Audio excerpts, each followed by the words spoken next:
तो कौन सी वाली एसएसबी थी जब रिकमेंड हुए आप? एएफएसबी एयरफोर्स की नहीं थी। नहीं, उससे पहले कभी नहीं नहीं, ये एसएसबी? मेरा फर्स्ट अटेम्प्ट था। फर्स्ट अटेम्प्ट में फर्स्ट आपने अटेम्प्ट क्लियर में कर? जी। गजब। ये बहुत बड़ी बात है कि कोई पहली बार में एसएसबी देने जाए और उसका पहली बार में सिलेक्शन हो जाए। अभी एक और एंट्री है आपकी, उसके लिए अभी ड्रीमर्स में आप वापस आए जी हो, जी अब ड्रीमर्स पे आ जाते हैं। तो एसएसबी की प्रिपरेशन में ड्रीमर्स का क्या योगदान रहा, अच्छे से बताओ ताकि बाकी बच्चे भी जी जी ज्वाइन कर सके, बिल्कुल। है ना? कौन से टीचर्स आपको सबसे बेस्ट लगे? और अभी दूसरी एंट्री आपकी टीएस की, टेक्निकल एंट्री है ना दूसरी जी भी, जी तो उसके लिए तैयारी करने के लिए भी आपने जी दोबारा वापस। ड्रीमर्स पे भरोसा जी किया है। जय हिंद प्यारे बच्चों, और सभी माँ बापों के लिए मेरा प्रणाम। जो भी फौज में जाना चाहते हैं, ड्रीमर्स लगातार सिलेक्शन दे रहा है, और 2025 में इतना बड़ा रिकॉर्ड बनाया है, 93 रिकमेंडेशन बच्चों का। तो हमारे साथ जो हम पॉडकास्ट की एक सीरीज कर रहे हैं, जो भी स्टूडेंट सेलेक्ट हो रहे हैं, तो जब भी उनको टाइम मिल रहा है तो हम उनको बुला ले रहे हैं कि अपने एक्सपीरियंस शेयर करो। तो आज मेरे साथ है वंश। तो वंश, थोड़ा सा अपने बारे में बताओ, कौन सी एसएसबी से आप अभी रिकमेंडेशन हुए हो, क्या आपका बैकग्राउंड है, कैसे पढ़ाई करी, थोड़ा अपने बारे में ब्रीफ दे दो ताकि बच्चों को मोटिवेशन मिले कि हम भी कर सकते हैं। जी सर, मेरी एसएसबी थी 5 एएफएसबी गुवाहाटी से मैं रिकमेंड हुआ हूँ एफकैट 2 2025 एंट्री से। आपका एंट्री से? जी सर। और मेरी बैकग्राउंड है, मैंने अपना बीटेक किया है वीआईटी वेल्लोर से वेरी डेटा गुड। साइंस में।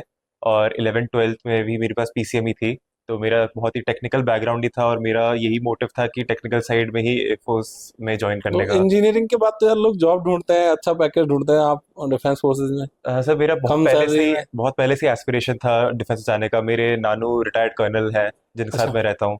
और मेरे एक मामा जी भी हैं जो अभी करंटली एयर वाइस मार्शल है, ऋषि सेठ। तो ओके। उनके साथ उनकी लाइफ जर्नीज देख के, उन पे इंस्पिरेशंस लेके मैंने भी सोचा था, ठान लिया था कि डिफेंस में जाना ही है मेरे को। तो बेसिकली आपका मोटिवेशन जो है आपकी फैमिली से ही आया है जी जी, डिफेंस के लिए, मोस्टली मेरे फैमिली नानों से ही से आया है और जी। मामा जी से? जी जी सर। बहुत बढ़िया। तो फैमिली बैकग्राउंड के बारे में बात हो ही गई है। और क्यों डिफेंस फोर्सेस में ये जाना चाहते थे, तो इनका अपने पर्सनल रीजन है इनके पास के, इनके मामा जी भी एयरफोर्स में हैं और इनके नाना जी भी कर्नल थे। एफकेट क्लियर करने के लिए आपकी प्रिपरेशन स्ट्रेटेजी क्या थी? तो डेली सर रूटीन क्या था? रिटर्न की जी तैयारी कैसे कर रहे थे? और कैसे कैसे मतलब सब्जेक्ट्स पे कौन से सब्जेक्ट ऐसे थे जो मुश्किल लग रहे थे? वो थोड़ा सा पहले रिटर्न के बारे में या उसके बारे में जी बताओ, तो एसएसबी के बारे में बाद में बात जी। करते हैं। तो सर, जब मैं अपनी एफआरटी प्रैक्टिस कर रहा था, प्रिपरेशन कर रहा था रिटर्न की, तो मैं जॉब भी करता साइड बाय साइड। अच्छा। तो सुबह कौन आठ सी कंपनी में थे? 6G टेक्नोलॉजीज बैंगलोर में। क्या सैलरी पैकेज था? सर 8 LPA का ही लगा था ओके, स्टार्टिंग ही हुई थी स्टार्टिंग में। अभी आप? अच्छा यस। अच्छा, ठीक है। तो स्टार्टिंग स्टार्टिंग में सर बहुत ही ऐसे टाइम मैनेज करने में थोड़ी मुश्किल हो रही थी। बट क्योंकि ऑफिस से मैं आता था शाम को 9 बजे, 9:30 10 बजे तक, और फिर उसके बाद मैं रिटर्न की प्रैक्टिस करता था 2 3 बजे तक। तो ऐसा ही मेरा टाइम रहता था कि मैं टाइमली ऑर्गेनाइज कर पाता था, प्रायोरिटीज दे पाता था। कुछ कुछ सब्जेक्ट्स थे जो मेरे को बहुत अच्छे रिसोर्सेज मिले थे सारे यूट्यूब से, या मैंने ऐसे ऑनलाइन रिसोर्सेज से अपनी रिटर्न प्रैक्टिस की। बहुत और बढ़िया। टाइम बस मोस्टली टाइम मैनेज करते करते ही जितना मैं प्रायोरिटाइज कर पाया था मैंने रिटर्न को दिया था। तो उससे तो मैंने क्लियर कर लिया। बीटेक फिर में इतनी मेहनत हो जाती है कि इतना मुश्किल नहीं थोड़ा लगता पता है। चल जाता है हाँ। कि थोड़े हैंड मतलब बैठ जाता है। और फिर उसके बाद मेरे को एसएसबी का मेन था कि मैं कहाँ से मतलब प्रैक्टिस लूँ, थोड़ा गाइडेंस लूँ। तो तो जैसे आपने बताया, मैं आपको बीच में रोक रहा हूँ, कि आपने बीटेक वीआईटी से की है। जी तो जब मैं आईआईटी की प्रिपरेशन कर रहा था कोटा, तो मैंने भी वीआईटी का फॉर्म डाला था, जी लेकिन मेरा एनआईटी में हो गया था, तो फिर मैं उधर नहीं गया। तो कहीं आपने आईआईटी वगैरह के लिए कोई कोचिंग नहीं वगैरह नहीं, करी थी मैंने पहले? कहीं पहले जेई मेंस भी मैंने नहीं दिया था, मैंने अच्छा। सीधा प्राइवेट कॉलेजेस के लिए अप्लाई किया था, ऐसा क्यों एसआरएम। किया यार तुमने? हाँ, क्योंकि सर मेरा हमेशा से ही थोड़ा डिफेंस में जाने का था। तो ओके उसके बाद जब मेरा कोई एज अ बैकअप ऑप्शन था कि मैं इंजीनियरिंग करूँ, ओके ओके। तो उसके इसीलिए मैंने फिर प्राइवेट कॉलेजेस तो भरे, पहले एसआरएम। पहले 11 ट्वेल्थ ट्वेल्थ में एनडीए एंट्री वगैरह दी थी जी, आपने? एनडीए एंट्री दी थी, तब मैंने निकाल नहीं पाया था। रिटर्न नहीं निकला नहीं, था? रिटर्न नहीं निकला था। पढ़ाई नहीं करी सही से? तब इतनी अच्छे से पढ़ाई वढ़ाई भी तो नहीं जो हुई बच्चे थी। यार अभी 11 ट्वेल्थ के इस पॉडकास्ट को देख रहे हैं, तो देखो जर्नी बहुत लंबी है, जीवन बहुत बड़ा है, और ऐसा नहीं है कि अगर आपका एक अटेम्प्ट में सिलेक्शन नहीं हुआ, दो में नहीं हुआ, तो बहुत सारे मौके मिलते हैं। मतलब 80 से ज़्यादा टाइप्स ऑफ एंट्री है Indian air force, army, navy join करने की। बहुत आपको मौके मिलेंगे। एग्जाम्पल है, अभी कुछ दिन पहले इंटरव्यू हुआ था शिवम का, मेरे भांजे का। तो वो भी 8 बार, 8वीं बार उसका रिकमेंडेशन हुआ। तो आप जब एसएसबी देने गए, तो कौन सी वाली एसएसबी थी जब रिकमेंड हुए आप? एएफएसबी एयरफोर्स की नहीं थी। नहीं, उससे पहले कभी नहीं नहीं, ये एसएसबी? मेरा फर्स्ट अटेम्प्ट था। फर्स्ट अटेम्प्ट में फर्स्ट आपने अटेम्प्ट क्लियर में कर? जी। गजब। ये बहुत बड़ी बात है कि कोई पहली बार में एसएसबी देने जाए और उसका पहली बार में सिलेक्शन हो जाए।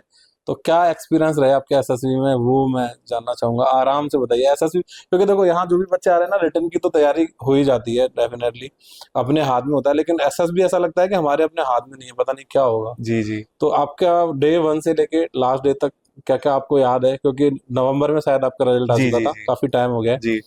तो जो भी आपको याद आ रहा है कि ये हुआ, पूरा आप ब्रीफ में बताओ। तो फर्स्ट डे से ही जब मैं वहाँ पहुंचा, रिपोर्टिंग था सुबह सुबह, तब ऐसे बहुत से बच्चे आए और तो थोड़ा से देख के तब थोड़ा बस लेने आई सीरियस। थी या कैसे गए थे? नहीं नहीं, मतलब पर्सनल व्हीकल से ही गया था वहाँ पे। अच्छा, अंदर तक? हाँ, मतलब वहाँ बाहर गेट तक छोड़ा था। हाँ हाँ, गेट फिर तक। अंदर ऐसे डॉक्यूमेंट चेक हुए, वहाँ पे अंदर गए, फिर ऐसे बहुत लोगों को देखा तो धड़कने बढ़ थोड़ा रही थी? धड़कनें बढ़ी, क्योंकि फर्स्ट स्क्रीनिंग टेस्ट होता है, इतने लोगों को देखा, फर्स्ट टाइम था तो थोड़ा सा तो लगता ही है। बट फिर उसके बाद जब थोड़ा ठान लिया था मन में कि हाँ, कि आज निकालना ही है मुझे ये सब, हम्म। तो इस कॉन्फिडेंस से गया मैं। और फिर स्क्रीनिंग टेस्ट था, स्क्रीन टेस्ट दिया फर्स्ट डे। जब वो नाम बुलाया गया कि स्क्रीन हो गया, तो थोड़ा और अच्छा लगा, थोड़ी अच्छा, और राहत अच्छा फील मिली। हुआ होगा। जी। तो उसके बाद शाम को मेरा साइकोलॉजी टेस्ट था। और अच्छा, सेम डे, साइकोलॉजी टेस्ट, उसी जी, दिन? उसी दिन शाम को ही साइकोलॉजी टेस्ट था। तो साइकोलॉजी टेस्ट मेरा 2 घंटे चला था हम लोग का, तो और वो बहुत ही अच्छा गया था मेरा। जो जितना भी, मतलब बहुत, उससे मेरे को बहुत ही कॉन्फिडेंस और मोरल बूस्ट हुआ बाकी सब के लिए। तो ठीक है। कॉन्फिडेंस लेवल भी बहुत हाई हो गए थे साइकोलॉजी के बाद।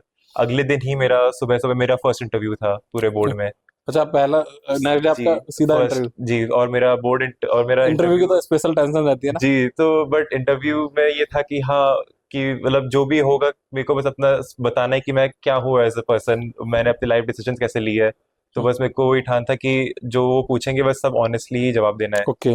और मेरा इंटरव्यू लिया था बोर्ड प्रेसिडेंट ने वहाँ के। अच्छा, जी। तो इस बात की और टेंशन हुई होगी थोड़ी? तब पता नहीं चला था, अच्छा। कॉन्फ्रेंस वाले दिन पता चला कि अच्छा यही बोर्ड प्रेसिडेंट ही है। ओके ओके, ये अच्छा हुआ। तो वही था, और बहुत अच्छा गया इंटरव्यू, मतलब कि बहुत क्या ओपिनियटेड क्या सवाल क्या थे। इंटरव्यू की चलो बात करते हैं, क्या कोई ऐसा डिफिकल्ट क्वेश्चन आपको अभी याद है जो लग रहा हो कि यार इसमें मुझे फंसाने की कोशिश करी किसी गई? में मेरे को कभी ऐसे कुछ आया ही नहीं कि मेरे को बहुत ही मुश्किलें हुई। स्मूथ गया और पूरा? बहुत ही स्मूथ गया, मतलब कि ऐसा लगा भी नहीं कि एक टाइम पे कि मुझे ऐसा लग रहा है कि मेरा अच्छा नहीं जा रहा, हम्म। बहुत ही अच्छा जा रहा था।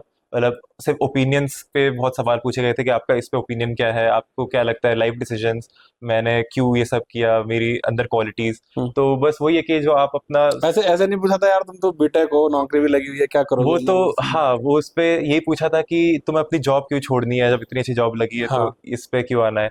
तो उस पे मेरे पर्सनल रीजन थे, और मैंने अपना रीजन यही दिया था कि जो जिस फील्ड में हूँ मैं, तो मुझे एयरफोर्स को उस फील्ड में भी रिप्रेजेंट करना है। हाँ और बिल्कुल।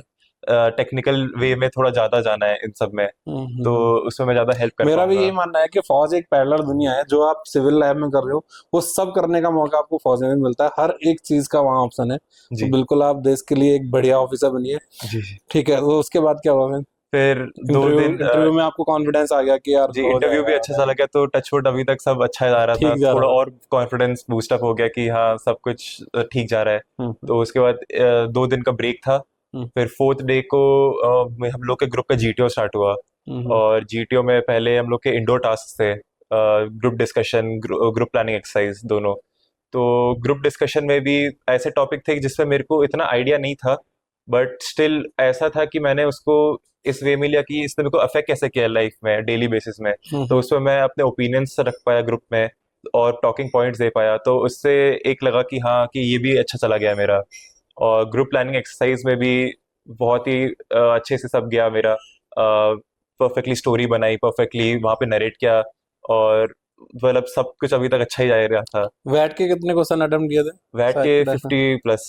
तो तुम्हारा आईओ सबसे इंटरव्यू सबसे अच्छा गया था, या जीटीओ, या साइकोलॉजी, साइकोलॉजी? साइकोलॉजी? साइकोलॉजी सबसे बढ़िया गया था, 60 SRTs पूरे किए थे। और सारे? हाँ, और 50+ वॉट, और टीएटी एसडीटी भी अच्छा ही गया था। बहुत बढ़िया। तो चलो फिर फाइनल, जब लास्ट डे होता है, जी। मैं सबसे ये सवाल पूछता हूँ कि जब नाम बोले जाते हैं तो उस टाइम पे क्या फीलिंग्स थी, और आपका नाम कितनी देर बाद लिया गया, आपका चेस नंबर क्या था वहाँ पे, वो सारी चीजें, तो लास्ट डे क्योंकि का वो बहुत सबसे ही। खास दिन होता है, क्योंकि जब आप डे वन क्रॉस कर लेते हो, फिर लास्ट डे सिर्फ एक बार और आपका नाम बोलना है और आप इन, जी है ना, और नहीं बोला तो आप आउट। जी, तो तो वो तो लास्ट डे आपने बहुत वो ही। पेन तो कर झेला ही नहीं है, अब फर्स्ट टाइम रिकमेंडेशन हो।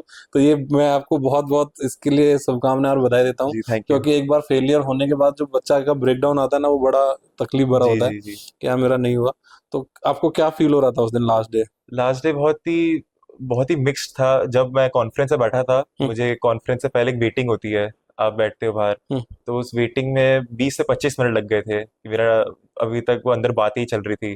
तो तब मुझे थोड़ा सा ऐसे लगा कि अब क्या बात चल रही है, थोड़ा सा ऐसे सोचने लगा हम्म, कि किस बारे में बात हो रही होगी।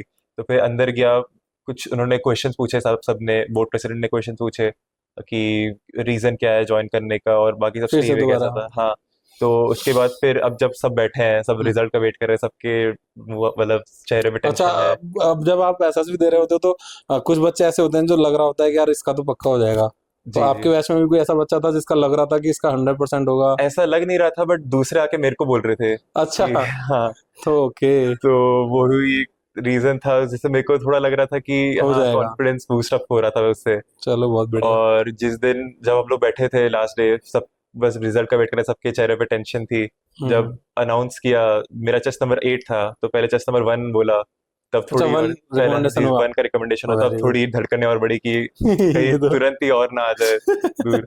तो फिर जब चेस्ट नंबर 8 बोला तो मैं खड़े होके 1 के अपना, बाद 8 बोला सीधा? जी 1 का सीधा 8। सेकंड नंबर पे आपका नाम जी। आया? ओके। तो 1 के बाद जब 8 बोला तो हमें उठ के अपना नाम और डेट ऑफ बर्थ बताना होता है, तो फिर उसके बाद जाके आपको सामने पोडियम पे खड़ा होना है। तो वो जब फीलिंग थी तब लगा कि हाँ, अब जो अचीव करना था वो कर लिया है। Very good. जो मतलब वो फीलिंग तो मैं अभी डिस्क्राइब भी नहीं कर सकता, वो तो नहीं उसी भी टाइम ही कर आती है।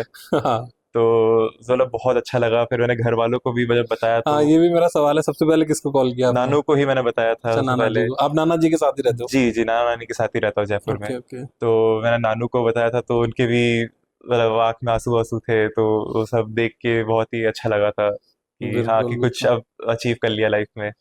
ठीक है, अभी ये सब तो हो गया, आपका मेडिकल वगैरह सब हो गया, जी, अभी मेडिकल आप मेरिट क्लियर। का वेट कर रहे जी हो। अभी एक और एंट्री है आपकी, उसके लिए अभी ड्रीमर्स में आप वापस आए जी हो, जी। अब ड्रीमर्स पे आ जाते हैं। तो एसएसबी की प्रिपरेशन में ड्रीमर्स का क्या योगदान रहा? अच्छे से बताओ ताकि बाकी बच्चे भी जी ज्वाइन जी कर सके, बिल्कुल। है ना? कौन से टीचर्स आपको सबसे बेस्ट लगे? और अभी दूसरी एंट्री आपकी टीएएस की है, टेक्निकल एंट्री है ना दूसरी जी भी, जी। तो उसके लिए तैयारी करने के लिए भी आपने जी दोबारा वापस। ड्रीमर्स पे भरोसा जी किया है। तो मैं चाहूंगा कि अब जो आपका जो यहाँ बैच रहा ड्रीमर्स में, 15 दिन का एसएसबी का, उसके बारे में आप बताओ कि आपको कहाँ कहाँ हेल्प मिली, जी क्या जी। क्या आपको लगा कि यार ये वीक पॉइंट्स मेरे थे जो सुधार लिए यहाँ, टीचर्स ने इसमें हेल्प करी, और विद टीचर्स के नाम के साथ। जी जी बिल्कुल। तो जब मैं पहली बार ड्रीमर्स में आया था, मेरे को मैं बहुत ही ज़्यादा अंडर कॉन्फिडेंट था, एज वाला अपने एस्पेक्ट में लेके कि मैं कैसे निकालूंगा, मुझे कुछ आइडिया नहीं था एसएसबी का। हम्म, तो जब मैं पहली बार आया, मैंने आलूवालिया सर से मैं सबसे पहले फर्स्ट टाइम मिला, हम्म, उनकी क्लास अटेंड की। तो उनसे तब जाके मुझे थोड़ा सा फाउंडेशन और बहुत ही बेस अंडरस्टैंडिंग मिला कि एसएसबी है क्या। क्योंकि बाहर मैंने बहुत और भी मैंने मिक्स, मैंने मिक्स्ड रिव्यूज सुने थे, मैंने हम्म, यूट्यूब में ये इनके ये चैनल्स होता है, देखे, वो हाँ। देखे, थोड़े मैंने ऑनलाइन सर्फिंग की थी। हम्म, तो सबका मुझे बहुत ही वो हम्म, मिला था कि मिक्स्ड रिस्पॉन्स, हम्म, कि समझ नहीं आ रहा था कि कहाँ से चालू करना है। यहाँ आया तो एक कंप्लीट एक पिक्चर मिला कि हाँ, किस डायरेक्शन में जाना है। हम्म, तो यहाँ आके जितने भी एसेसर्स थे, हम्म, आलूवालिया सर, रोहित सर हम्म, जो साइकोलॉजिस्ट है, हम्म, और त्यागी सर, तो उन सब की टीचिंग से इतना तो ये पता चल रहा था कि हाँ, कि यहाँ पे आना वाज अ गुड डिसीजन। क्योंकि okay. From the first day हम लोग को पहले बताया गया कि हर चीज़ में करना कैसे है, हर एक गाइडेंस दी गई कि कैसे आपको अप्रोच करना है सिचुएशन को। और उसके बाद जितनी प्रैक्टिस कराई जाती थी यहाँ पे, तो मेरे को लगता नहीं है कि सबसे इम्पोर्टेंट बात, उतनी प्रैक्टिस मैंने कहीं कभी भी की होगी, खुद से भी की क्लास होगी के जितनी बाद यहाँ प्रैक्टिस। पे हमने प्रैक्टिस के लिए, बताओ नाम बताओ किस जी, किस के तो साथ करी है? अभिनव सर के साथ प्रैक्टिस की थी, प्रज्ञा मैम के साथ प्रैक्टिस की। ड्रीमर्स के हिडन जेम। जी। तो हम लोग की 3 घंटे लगातार हर दिन 3 से 4 पीपीडीटी पिक्चर्स करते थे। हाँ। जीडी के हमने 10 से ज़्यादा टॉपिक्स किए, जीपीई के 10 से ज़्यादा पिक्चर्स की। तो इतनी ज़्यादा करने के बाद बहुत ही ज़्यादा कॉन्फिडेंस है, और हर टास्क के बाद हमें जो रिमार्क्स मिलता था, वो हम्म। बहुत ही ऐसा कंस्ट्रक्टिव रिमार्क रहता था कि हाँ, पता चल रहा है कि कहाँ इम्प्रूव करना है। ओके। तो जब मैं फर्स्ट डे यहाँ आया और जब मैं लास्ट यहाँ से निकला, तो बहुत ही चेंज। अलग, बहुत ही चेंज माइंडसेट से निकला मैं कि फर्स्ट डे था कि पता नहीं निकाल पाऊंगा कि नहीं, बट लास्ट डे था कि फिर अब निकल निकाल जाएगा। लूंगा। यहाँ से चलो इतना बहुत बढ़िया। तभी मैं वापस यहाँ पे आया कि दूसरी हाँ। एसएसबी के लिए भी दोबारा आया, और मैं आपको वादा करता हूँ कि दूसरी भी आपकी हो जी, जाएगी, थैंक यू कोई थैंक यू। प्रॉब्लम नहीं है। सही माइंडसेट अगर बच्चे का होता है, सही से मेहनत कर ले और टीचर्स को सही से फॉलो कर ले, तो कोई बड़ी बात नहीं है। लगातार स्टूडेंट निकाल ही रहे हैं, और ड्रीमर्स पे तो मैं ऊपर वाले की कृपा मानता हूँ कि इतने अच्छे असेसर हमें मिले हैं और बच्चे भी इतने अच्छे मिलते जा रहे हैं कि रजस के हम इतिहास सारे रिकॉर्ड्स ब्रेक कर रहे हैं। शायद 93 नंबर अपने आप में बहुत बड़ा नंबर होता है, जिसमें से एक बच्चे से आप अभी मिले हो और भी बहुत सारे इंटरव्यूज आपके साथ होने वाले हैं। कुछ विशेष बात जो एनडीए सीडीएस एफकैट की तैयारी कर रहे हैं उन बच्चों के लिए कहना चाहोगे आप? जी, बस यही कहना चाहूँगा कि अपना मोटिव लूज़ ना करे, कॉन्फिडेंट रहे हर चीज़ में।